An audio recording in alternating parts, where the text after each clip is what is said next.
مغالطے میں نہ رہیے، میرے اور دلوں میں ایمان نہیں ہے، عقیدہ ہے، عقیدہ ہے، والدین سے ملا ہے۔ یقین والا ایمان کہاں ہے؟ اپنے گریبان میں جھانکیے، اللہ آپ کو توفیق دے۔ کیا مجھے واقعی یقین ہے کہ مجھے مرنے کے بعد جی اٹھنا ہے؟ کیا مجھے یہ واقعی یقین ہے کہ اصل زندگی آخرت کی زندگی ہے؟ کیا مجھے واقعی یقین ہے کہ قرآن اللہ کا کلام ہے؟ ٹٹولیے اپنے دلوں کو۔ اگر یقین ہوتا کہ اللہ کا کلام ہے تو آپ اس کو سمجھنے کے لیے عربی بھی نہ سیکھ سکتے؟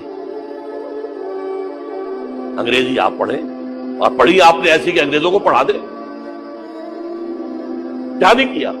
پی ایچ ڈیز کر رہے ہیں، کون کون سے فنون نہیں سیکھے، ڈاکٹر، اتنی عربی نہیں سیکھی۔ تمہارا دعویٰ ہے کہ تمہارا یقین تھا میری کتاب پر، اللہ پوچھے گا تمہارا سلوک کیا تھا میری کتاب کے ساتھ؟ تم نے پڑھا اس کو، سمجھا اسے سمجھنے کے لیے عربی سیکھی؟ تو تم جھوٹ بول رہے، تمہارا کوئی ایمان نہیں تھا میری کتاب۔ ما آمن بالقرآن من استحل محارمہ، جنہوں نے سود کو اپنے پورے نظام کی جڑ بنیاد بنایا ہو، ان کا ایمان کوئی ہے اللہ پر؟ حضور فرماتے ہیں کہ جس شخص نے حرام کسی شے کو اپنے لیے حلال کر لیا اس کا کوئی ایمان نہیں۔ دوبارہ آج بھی کرنا ہے تو دوبارہ ایمان پیدا کرنا ہے، ایمان، عقیدہ نہیں، ایمان۔